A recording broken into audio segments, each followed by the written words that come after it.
Hi, everybody. Happy Wednesday. Very, very excited to hang out with you all tonight. My computer's doing something wild here. There we go. It is Wednesday, November 13th. Welcome. Please grab whatever you need to get comfortable. We'll be back here in about 30 seconds.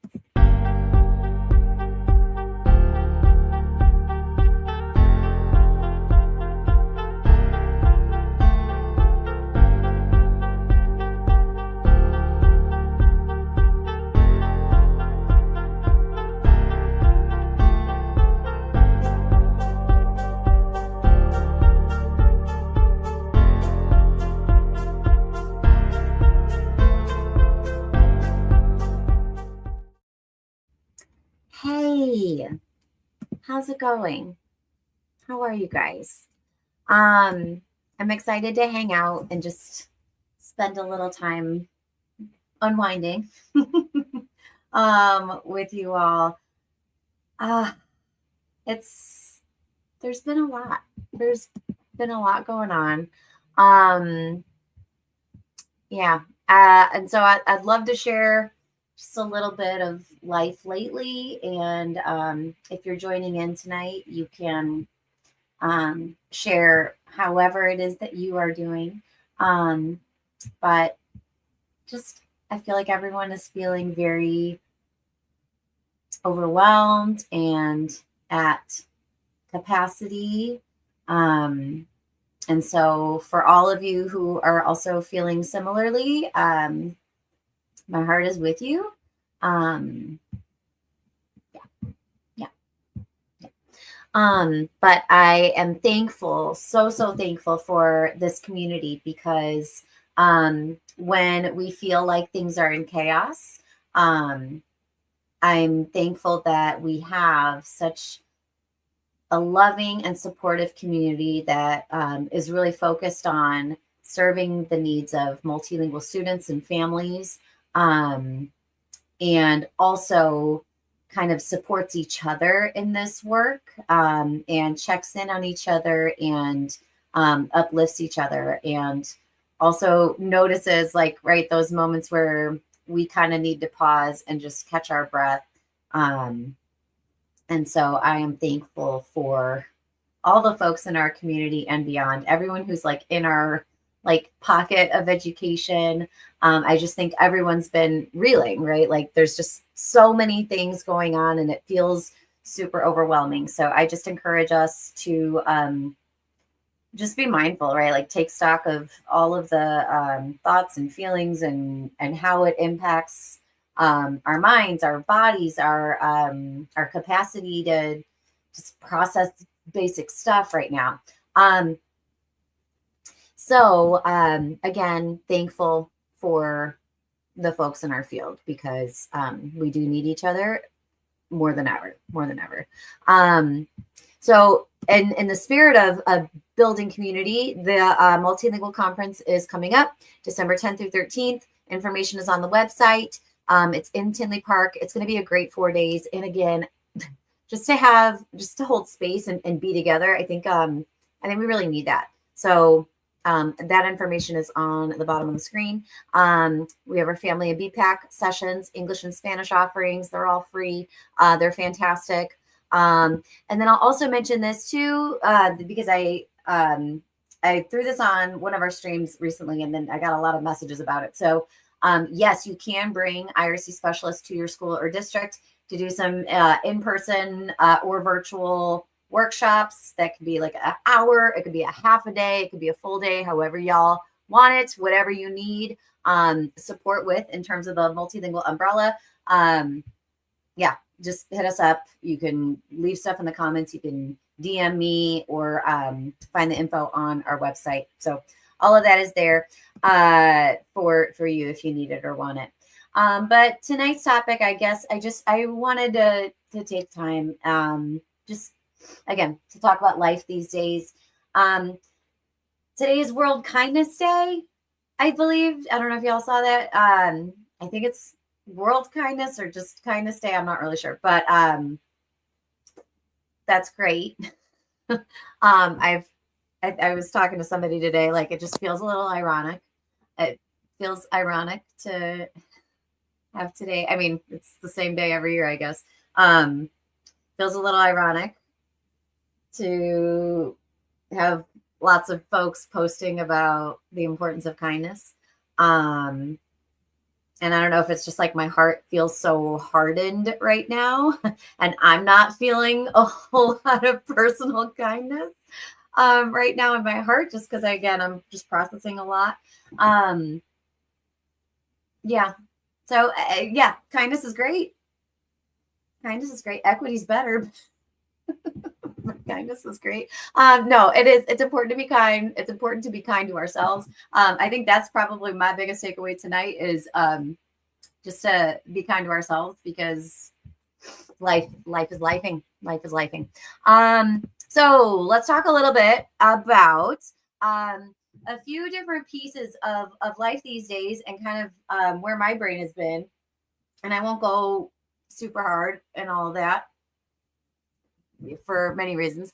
But I will share with you guys a few things that I have taken comfort in because of life these days. So one thing is something that I go back to over and over and over again.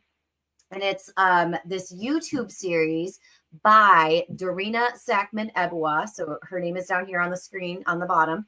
And she had this #Believe Cafe series. And she started this series during COVID. So like when COVID like first dropped, right? And it is a series that I have gone back to over and over and over again, because I have just really found like true comfort in that series. So her YouTube channel is on the bottom here, but there's like multiple episodes. She did it like once a week for a good stretch. And there's just some episodes that I'm like, And what I love about Dorina is like, she just talks to you like she's just talking to like a friend. So you never feel like belittled or anything like that. She just tells it like it is. She just talks to you like a friend. And so again, and she has like really, really good tools and strategies to help us make sense of stuff. And then also to like just build up our own individual emotional intelligence. It's phenomenal. So I would encourage you guys to check that out, because it is something that has brought me a lot of comfort and relief, especially during times of chaos, personally, professionally, all of that. So that is something that I would definitely recommend checking in on. It's really good content. She has one specific episode that's probably my go-to, and I don't remember what episode number it is, but in the title, it says something about junk drawer, like cleaning out the junk drawer. That's my favorite episode. It is really, really good. So sit down, enjoy that series. Bring something to write with, like Post-its or something, or like a little notebook, because again, I have found a lot of relief and comfort in that series. So that's one resource that I do want to share with you guys. Another thing that I have been trying to do, and a lot of you know this about me, like I find comfort in color. Everything in life is very, very colorful. I love color. But I want to show you, where is it? Two quick things. And maybe some of you, I think we talked about this before on here. I don't know if you can see this. Can you tell who that is? Oh, there it is. Pachaco. It's like a Sanrio character. Isn't this so cute? It's just like cute little notebooks and this cute little pen. So it looks like a jar of lemonade or something. But these little notebooks brought me so much joy. So cute, so small, so silly, but brought me so much joy. And my daughter picked them out for me. Isn't that sweet? So I found a lot of comfort in that. And then this is the cutest. So I love Chip and Dale, like from Disney. Chip and Dale, it's like the most underrated Disney characters in my opinion, because they're so funny. But there were like old episodes that I remember of like just the classic cartoons that like had Chip and Dale just doing lots of things. I wrote about it in my first book about my love of Chip and Dale. No, I didn't know acorns were real.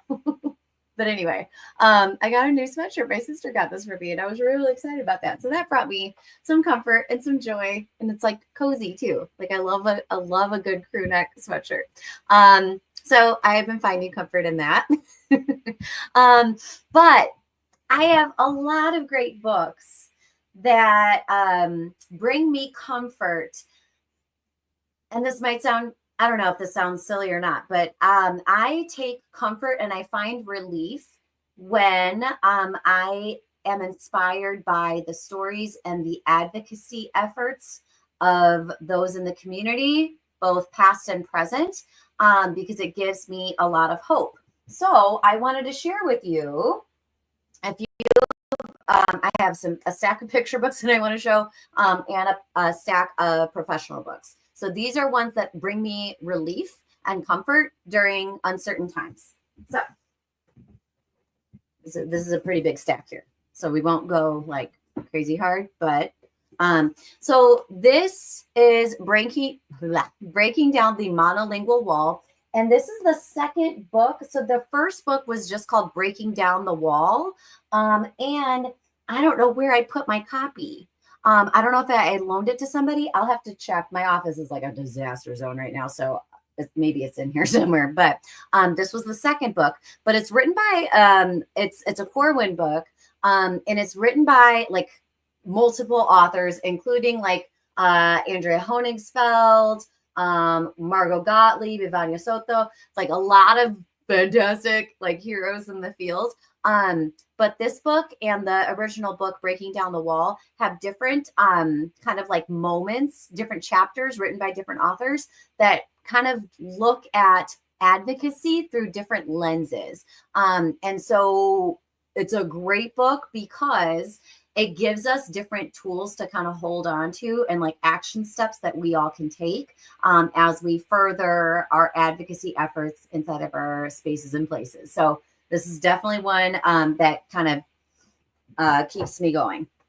This is a really good one. And I actually think this is like super duper relevant right now. And this one's called Restoring Students' Innate Power. And the subtitle here is Trauma Responsive Strategies for Teaching Multilingual Newcomers. So trauma responsive.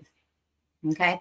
The last few weeks that I've been doing newcomer workshops, either at the IRC or like virtual stuff or in schools and districts, we've talked a lot about trauma. And what's important to note about trauma, because sometimes we make the assumption that, you know, all newcomers come with trauma, and that's not the case, right? Like there's no singular newcomer story. There's no singular newcomer narrative. And so it is problematic for us to say, oh, because they're a newcomer, they have trauma. No. So trauma is based on, like, in large part, two things: perception of whatever the situation is, and then also access to tools and resources. So those two things really kind of demonstrate, or not demonstrate, but like can, I don't know, influence how trauma might show up.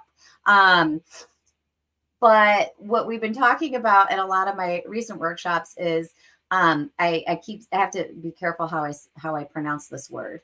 You know, in horror movies, 2 syllables, right? Horror movies, like a scary movie. And they call for help because like the killer's nearby or something. I don't know. I don't watch scary movies. But they'll say, you know, the call is coming from inside the house.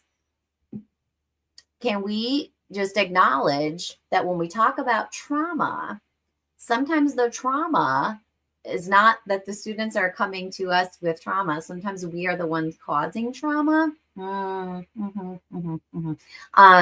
that's a reality. And that's something that we need to talk about because we have to own that. We have to kind of take ownership of that and say, okay, what are we doing to create welcoming, safe, inclusive environments for all students, but particularly for newcomer students and multilingual students. So anyway, this is a really great book, Trauma Responsive Practices for Multilingual Newcomers, Restoring Students' Innate Power. Really a good one. And again, one that kind of will get your advocacy on. That's a great one. This is a great one. This one's a Rutledge book, and it's called Identity Affirming Classrooms, Spaces That Center Humanity. We all need that, right? We all need that. This would make a great book study book. But yeah, Identity Affirming Classrooms. It's a good one.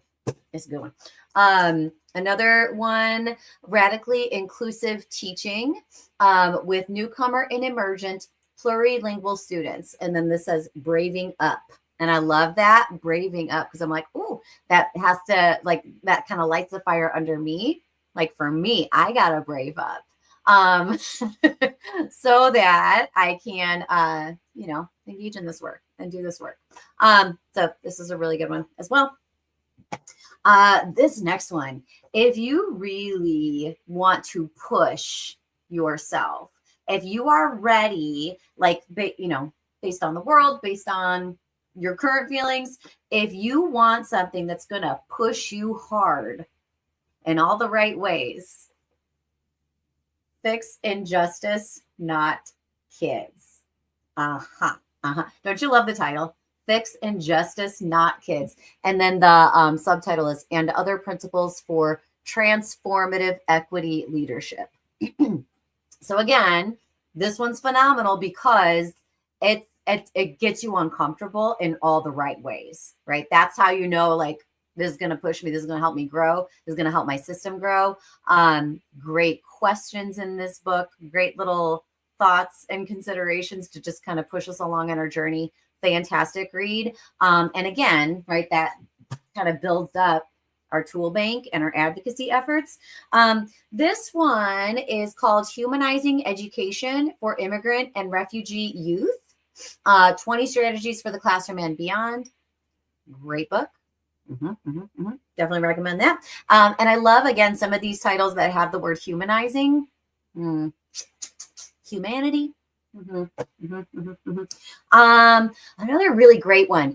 This is written by Emily Francis. We know her. We love her. She's fantastic. She was on Ellen.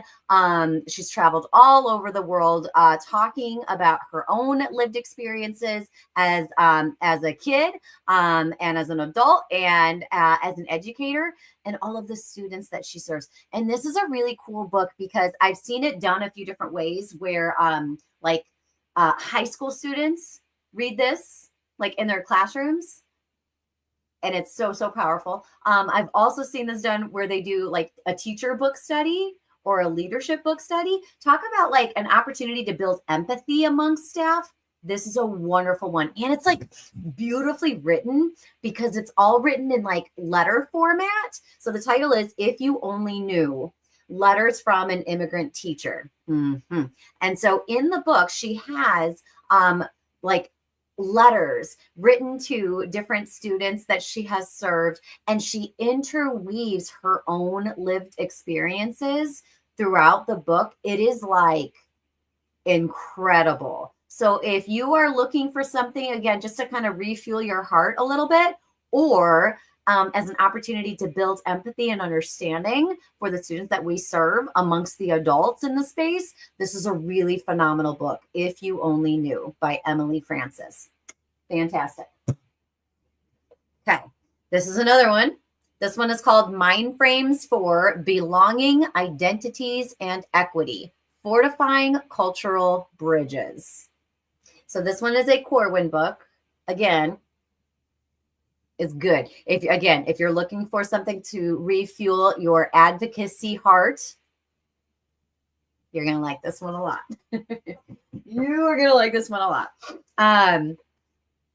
This Voices of Newcomers, Experiences of Multilingual Learners. This is written by Dr. Denise Furlong. She is a phenomenal human being, number one, a phenomenal educator, and like just a very powerful thought leader. She speaks around the world. She has traveled abroad, I don't know how many times now, keynoting, she does workshops, she does it all. But this book is phenomenal because it centers the experiences of our newcomer students, and the way that Dr. Furlong writes is very accessible. It makes you like, I hate books that you feel like they're talking down to you or you need like a whole separate thing. Like, I don't even know what this is saying. This is super practical, very teacher forward, like, and it's just so good. It's just so good. It's really good. You need it. You'll love it. Makes a great book, study book. Phenomenal. So this one is Voices of Newcomers, Experiences of Multilingual Learners. Okay. Excellent book. I'm also going to recommend, if you serve students with limited or interrupted formal education, especially at the secondary level, but not limited. I also see a lot of application for elementary, junior high, middle school. Boosting Achievement, co-authored by Dr. Carol Salva and Anna Mattis. They have their second edition of this book. If you follow Dr. Carol Salva online on either Twitter, Facebook, all the other platforms, she was just posting about this. The second edition of this title comes out in January, and she even has a bit.ly link so that you can like follow and find out when it actually drops. But the second edition, she said, has like 100 new pages. So if you want to wait for that one to come out, or if you're like, nah, girl, like I need this stuff right now, you can absolutely get the first edition. This is called Boosting Achievement. It's phenomenal. Very, very teacher forward. And again, like super accessible. They write very beautifully, and it feels kind of like you're just talking to a friend. The book is pretty itself. There's a lot of like color images and stuff, and a lot of very practical strategies too. So that one's fantastic. I'll recommend my book too, Moving Beyond for Multilingual Learners. And I gotta say it, right, because I wrote it, but I am proud of that work because it's practical, and my goal is to light a fire, right? And continue to light and relight our fires for what we do. So this is going to be kind of a transition book because this is my last professional book I want to mention. And then it goes into now picture books to, again, just kind of bring us comfort and maybe tools and maybe resources and maybe ideas, or maybe just energize our efforts again. So this is a book called Teaching on Days After, and it says Educating for Equity in the Wake of Injustice. So this book, I feel like, can be appropriate for a lot of different things that are happening in schools and in communities and in the country. Yeah, this is, I think it's very relevant for right now. So this one is called Teaching on Days After. I'm like kind of having difficult discussions with kids who might be struggling with trying to navigate fear, trying to navigate the unknown, our worries, all of those things, right? Like, and when we talk about humanity and teaching the whole child and supporting our students just at the human level first, this is a really great read, Teaching on Days After. So, Educating for Equity in the Wake of Injustice. Okay. So this is going to now transition us into our picture books. And again, this is me trying to take comfort in literature. So these two are actually pretty related. So Teaching on Days After is for the adults who are serving students at any level, any students. So this one is facing students. This is a picture book, and this is called Something Happened in Our Town. And then there's excuse me, a subtitle that says A Child's Story About Racial Injustice. So in this picture book, it goes through a specific incident in a community. And I just want to point out in the back of the book, it has a whole lot of like really good pieces. There is a note, a pretty significant note to parents and caregivers. And so they'll go through and says, this is designed to be read to children ages 4 to 8. It focuses on bias, which is prejudice, attitudes, and injustice. Now it says injustice against African Americans. So this particular book highlights that scenario. But they also go on to say, while this book focuses on racial bias and injustice against African Americans, the concepts are relevant for all children, including children from other ethnic minority groups and children with multiracial identities. There are the themes of like empowerment, community support, all of that is embedded. But the illustrations are very, very powerful here. And the messaging is powerful. But again, these two are very like interconnected. So we're looking at the teacher lens and we're looking at the like kind of the child and the family lens. So really, really great tools, resources there. The next few books talk about specific pieces. Let me just get my stack in order here. Okay, so this is a book called Lola Out Loud. This is written, I have dog hair all over these books. This is written by Jennifer Torres. This is inspired by the childhood of activist Dolores Huerta. So this is really cool. In this book, they go through, like, again, really pretty illustrations, beautiful story. And then it says in the back how they have the author's note. And so they give a little bit of background about like the story of Dolores Huerta. And this is kind of known, like her, like again, her childhood. So they were having conversations with the family to kind of create this book. So anyway, sometimes for my advocacy heart, I enjoy books like this because it helps me connect to the humanity of others. And it helps me stay inspired in this work. So great book. Great book. These next 3 books show specific court cases that are really, really relevant. Really, really relevant. And these, I think, would be really good ones for us to read as adults as well. So the first one, I have talked about this book a whole lot, and I've talked about this author a whole lot. This book is called Separate is Never Equal. Okay.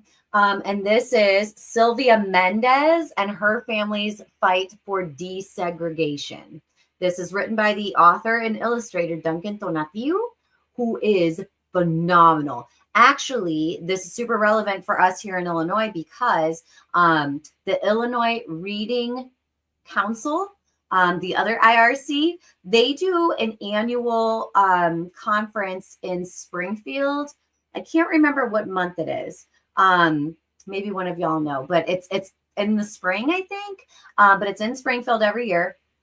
And he is going to be one of the authors at the conference. So if you can swing it, get down there, hear him speak, buy all of his books. But again, this is a great one for us to just equip ourselves with good information about the court case and the kind of the story behind it. So again, with this book, they also include an author's note about the life of Sylvia Mendez.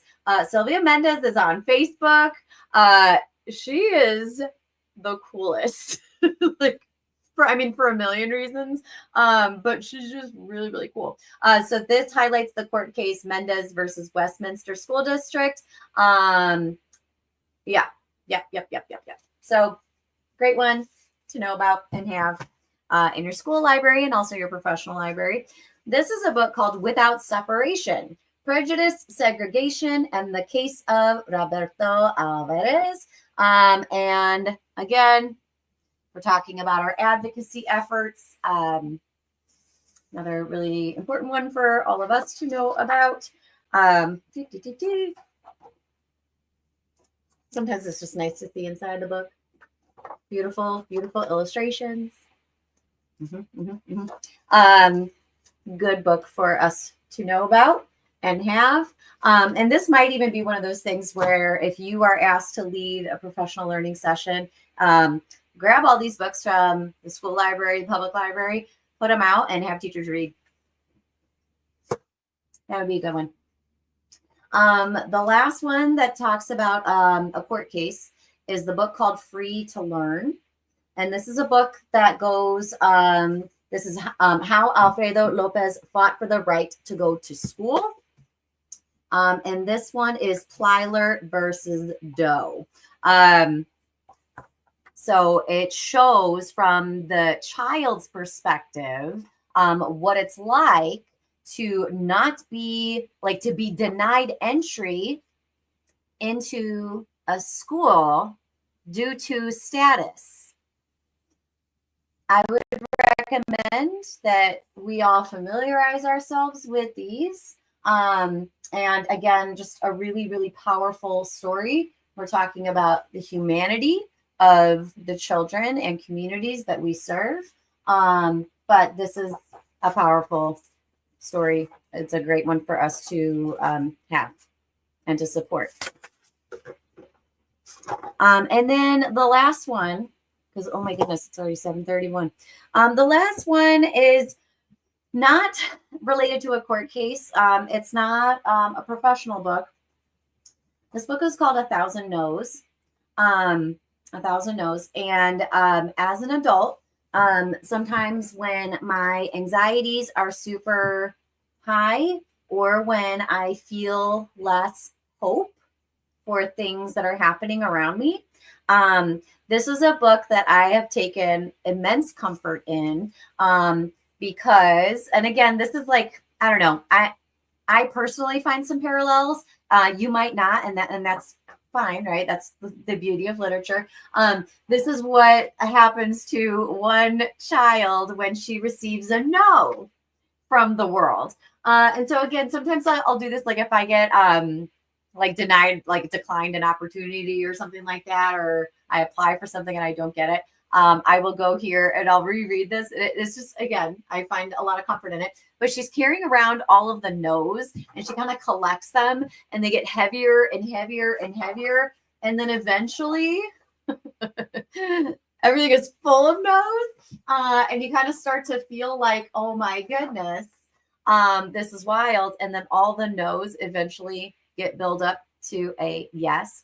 And so this is a story, I think, for me, where I just find some hope in it, because even when I feel like maybe it's not a no, but maybe it's like a negative situation, it just helps me hold on to hope that more positive things are coming.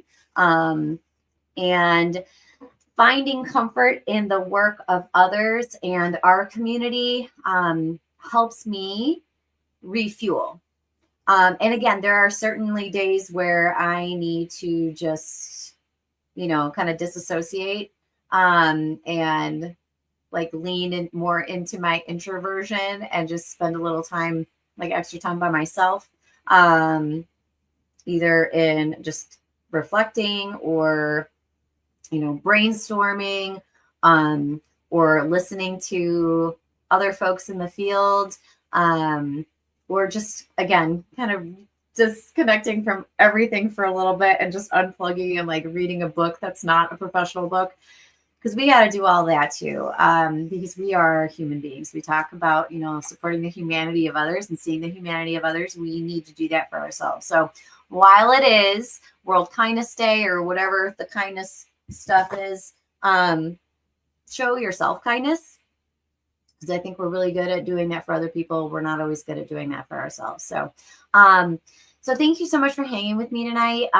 If you have other thoughts or ideas about things that bring you comfort during times of uncertainty or chaos or whatever it might be, we would love to hear it.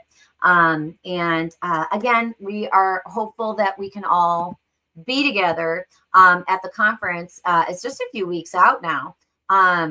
So again, just another opportunity for us to connect and share space and, just take comfort because we need each other. So thank you so much for hanging with me tonight. I will catch you guys next week. Have a great week. If you need anything, please reach out, DMs, emails, whatever. If you need a teammate, give us a call. We want to be here for you guys. So thank you all. Talk to you soon.